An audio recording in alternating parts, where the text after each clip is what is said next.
You Plus AI by David Kim is one of the most practical and urgent books ever written about artificial intelligence. Not the sci-fi version, not the dystopian nightmare, but AI as a tool, a partner, and a competitive advantage that's available right now. In today's video, we're breaking down his blueprint for thriving in the AI age. Strategies being used by top performers, entrepreneurs, and professionals who are pulling ahead while everyone else is still afraid to start. And most people have no idea how simple it actually is to begin. If you want to apply these ideas yourself, check out the AI Starter Toolkit link in the description below. Now let's get started. Act 1. The AI Awakening. Chapter 1. The gap is widening right now. In 2023, a copywriter named Sarah was drowning. She had 12 client projects, impossible deadlines, and was working 14-hour days just to keep up. Then she discovered ChatGPT, not to replace her writing, but to speed up her research, generate first drafts, and handle the boring parts. Within 3 months, she doubled her client load without adding a single hour to her workday. Her income jumped 60%. Her stress dropped to almost nothing. And her competitors? Still grinding the old way, wondering how she was doing it. This is the moment we're living in. Right now, there are two types of professionals emerging. Those using AI to multiply their output, and those pretending it doesn't exist. And the gap between them isn't just growing, it's exploding. David Kim calls this the AI divide. Not between humans and machines, but between humans who use machines and humans who don't. Here's the brutal truth. AI won't replace you, but someone using AI will. That's not a threat, that's reality. Because we're not in the future anymore, we're in the transition. And in transitions, the people who move early don't just survive, they dominate. Kim studied thousands of professionals across industries, marketing, finance, design, law, education, and found the same pattern everywhere. The top 10% weren't smarter. They weren't working harder. They were working with AI. They used AI to handle research in minutes instead of hours. They used it to draft emails, presentations, reports, and proposals faster than their peers could outline them. They used it to analyze data, spot patterns, and make decisions with clarity their competitors didn't have. And while everyone else was debating whether AI was safe, ethical, or going to take their jobs, these people were already 3 steps ahead. Kim says it clearly. The question is not whether AI will change your industry. It already has. The question is whether you'll be the one using it or the one replaced by it. Because here's what most people miss. AI isn't coming for your job. It's coming for the tasks inside your job. The repetitive ones, the time-consuming ones, the ones that drain your energy without adding real value. And if those tasks are all you do, then yes, you're at risk. But if you learn to offload those tasks to AI and focus on what humans do best, strategy, creativity, relationships, judgment, then you don't just survive, you thrive. So ask yourself, are you still doing work a machine could handle in seconds? Are you spending hours on tasks that could be automated? Because right now, while you hesitate, someone in your field is learning this. And in 6 months, they'll be twice as productive as you. That's the gap, and it's widening every single day. Chapter 2. Stop waiting for perfect understanding. When email first arrived in workplaces in the 1990s, people resisted. They said it was impersonal, that it would kill real communication, that they didn't understand the technology. Some companies banned it, others ignored it. And then, quietly, the people who adopted email early started moving faster. They closed deals quicker. They coordinated better. They simply outpaced everyone else. And by the time the resistors finally gave in, the early adopters were already running the game. AI is the same moment, except it's moving 10 times faster. Most people are waiting to understand it fully, waiting for the perfect course, waiting until it's more user-friendly, waiting until everyone else does it first. And that's the trap. Because you don't need to understand how a car engine works to drive. You don't need to know how the internet works to use Google. And you don't need to be a data scientist to use AI. David Kim destroys this myth early. He says the biggest barrier to AI adoption isn't the technology, it's psychology. People think they need to become experts before they start. So they read articles, watch tutorials, and never actually use the tools. Meanwhile, the people winning aren't the ones who know the most. They're the ones who experiment the most. Kim shares the story of a marketing director named James. James had zero technical background, didn't know what a neural network was, didn't care. But he started using AI tools daily for brainstorming campaign ideas, for writing ad copy, for A/B test analysis. At first, his outputs were rough. The AI gave him generic answers, but he kept going. He learned to prompt better. He learned which tools worked for what. And 6 months later, his team was launching campaigns twice as fast as their competitors with better results. Not because James became an AI expert, but because he became an AI user. That's the difference. Experts study, users act. And in a race this fast, action beats understanding every single time. Here's the shift Kim wants you to make. Stop thinking of AI as something you need to master. Start thinking of it as something you need to use. You don't master a hammer before you build. You pick it up and start swinging. Same with AI. The learning happens through doing. That's why Kim's advice is simple. Pick one tool. Use it for one task. Do it badly at first, then do it again and again. Because every prompt you write teaches you something. Every mistake makes you faster. And while you're learning by doing, the people waiting for certainty are falling further behind. So here's your move. Stop consuming content about AI and start creating with it. Open ChatGPT, Claude, Gemini, whatever, and give it a real task from your work today. Draft an email. Summarize a document. Brainstorm solutions to a problem. Don't wait until you feel ready. You'll never feel ready. Just start. Because the gap between knowing about AI and using AI is where your competition is being born. Chapter 3. Your job isn't disappearing, it's evolving. In 2016, a law firm in New York made headlines. They hired an AI system called Ross to handle legal research. Lawyers panicked. They thought machines were taking over. But here's what actually happened. Ross handled the research, scanning thousands of case files in seconds. And the lawyers?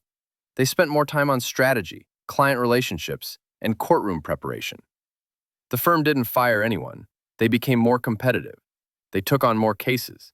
And their lawyers became better lawyers because they stopped doing work a machine could do faster. This is the pattern David Kim sees everywhere. AI doesn't replace jobs. It replaces tasks. And when the boring tasks disappear, humans get to focus on the work that actually matters. But here's the catch. If all you do is the boring tasks, then yes, you're in trouble. That's why Kim says the future belongs to people who can do what AI can't. Build relationships, make judgment calls, understand context, lead teams, solve problems that don't have clear answers. AI is a tool for leverage, not replacement. Think about Excel. When spreadsheets arrived, they didn't kill accountants. They killed manual calculation. Accountants who learned Excel became 10 times more valuable. The ones who refused became obsolete. AI is the same shift, just faster and bigger. Kim breaks down what he calls the AI-resistant skills, the abilities that machines still can't touch. Emotional intelligence, the ability to read a room, manage conflict, and inspire people. Strategic thinking, connecting dots across ambiguous situations where there's no obvious right answer. Creativity, not just making things, but combining ideas in ways no one has seen before. Ethical judgment, deciding what should be done, not just what can be done. These are human skills, and in an AI world, they become more valuable, not less. But only if you free up time to use them. That's the paradox most people miss. They think AI will make them irrelevant. But the people using AI are becoming more human, not less, because they're automating the mechanical and focusing on the meaningful. Kim shares the example of a teacher named Rachel. She used to spend hours grading assignments, writing feedback, and creating lesson plans. Exhausting work that drained her energy. Then she started using AI to generate quiz questions, to give students instant feedback on drafts, to personalize learning paths. Suddenly she had time to actually teach, to have real conversations with struggling students, to design creative projects, to be the kind of teacher she always wanted to be. Her job didn't shrink, It expanded into its best version. So here's the truth. AI won't take your job, but it will take the parts of your job you probably hate anyway. The question is, what will you do at the time you get back? Will you use it to do more of the same? Or will you use it to become the version of yourself that AI can't replicate? Because your competitive advantage isn't in working harder. It's in working on things only you can do. And AI just handed you the time to do exactly that. Act 2. The AI Toolkit. Chapter 4. Start with the boring stuff. When Elon Musk took over Twitter, he didn't start by rebuilding the algorithm. He started with the basics. Firing inefficiency, cutting waste, automating what didn't need human hands. It wasn't glamorous, but it freed up resources to focus on what actually mattered. That's how you win with AI too. You don't start with the flashy stuff, you start with the boring stuff, the tasks eating your time without adding value. David Kim's advice is ruthlessly practical. Look at your calendar. Look at your to-do list. Find the tasks that drain your energy but don't require your unique skills. Then, hand them to AI. Email responses. You're probably writing the same types of emails over and over. Let AI draft them. Meeting summaries. Stop taking notes manually. Let AI transcribe and summarize. Research and data gathering. Hours of Googling can become minutes of prompting. First drafts. Reports, presentations, proposals. Let AI create the skeleton. You add the soul. Kim tells the story of Amanda, a consultant who spent 40% of her week on administrative work. Scheduling, follow-ups, organizing notes. Then she built a simple AI workflow. AI drafted her meeting follow-ups. AI summarized client calls. AI even helped her prep for meetings by pulling relevant information. Within a month, she reclaimed 15 hours a week. That's almost 2 full workdays. And what did she do at that time? She took on 2 new clients. Her revenue jumped 35%. Not because she worked harder, because she worked smarter. Here's the key insight. The boring stuff is your biggest opportunity. Not because it's exciting, but because it's universal. Everyone has repetitive tasks. Everyone wastes time on low-value work. And AI eats that work for breakfast. But most people don't start there. They try to use AI for the complex, creative, strategic work first. And when it doesn't perform perfectly, they give up. That's backwards. Start small. Start boring.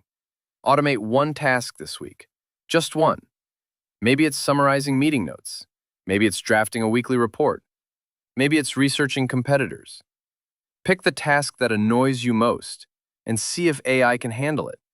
It won't be perfect at first, but neither were you when you started. The difference is AI gets better every time you use it, and you get faster every time you prompt it. So here's your play. Tonight, before you close your laptop, write down the 3 most repetitive tasks you did today. Tomorrow, try handing one of them to AI. Don't overthink it. Just try. Because while you're debating, someone else is already automating. And they're using that time to build something you're still too busy to start. Chapter 5. Learn to Speak AI. In 1997, a chess computer called Deep Blue beat world champion Garry Kasparov. People freaked out. They said machines had surpassed humans. But then something interesting happened. A new form of chess emerged called freestyle chess, where humans and AI played together. And you know who won? Not the best AI, not the best human, but average humans with average AI who knew how to collaborate. They called it the centaur approach. Human intuition plus machine calculation. That's the future of work. Not humans versus AI, but humans with AI. And the key to that partnership is learning to communicate. David Kim calls this prompt literacy, the ability to tell AI what you want in a way it actually understands. Most people fail at AI because they treat it like Google. They type a few words and expect magic. Then they get generic garbage and blame the tool. But AI isn't a search engine. It's a collaborator, and collaborators need context. Here's the difference between a bad prompt and a good one. Bad prompt. Write me a marketing email. Good prompt. Write a marketing email for a SaaS product targeting small business owners. The tone should be friendly but professional. Focus on saving time, not features. Keep it under 150 words. Include a clear call to action to book a demo. See the difference? The first one gets you nothing. The second one gets you something you can actually use. Kim teaches a simple framework: role, task, context, format. Tell AI what role to play. You are a senior marketing strategist. Tell it the task. Write a product launch email. Give it context. The product is project management software for remote teams. Our audience is tech-savvy but busy. Specify the format. Keep it conversational. 200 words max. Bullet points for features. End with urgency. When you structure prompts like this, AI stops giving you fluff and starts giving you results. But even good prompts aren't perfect on the first try. That's why the best AI users don't prompt once. They iterate. They treat AI like a brainstorming partner. First draft, then refine. Make it shorter, make it punchier, add a hook, remove the jargon. This process, this back and forth, is where the magic happens. Kim shares a case study of a content creator named Luis. Luis was using AI to write YouTube scripts. At first, they were terrible, generic, lifeless. But instead of giving up, he started experimenting. He tested different tones, different structures, different levels of detail. He learned that AI writes better when you give it examples. So he fed it his best scripts and said, "Write like this." Within weeks, his AI-generated drafts were 80% ready.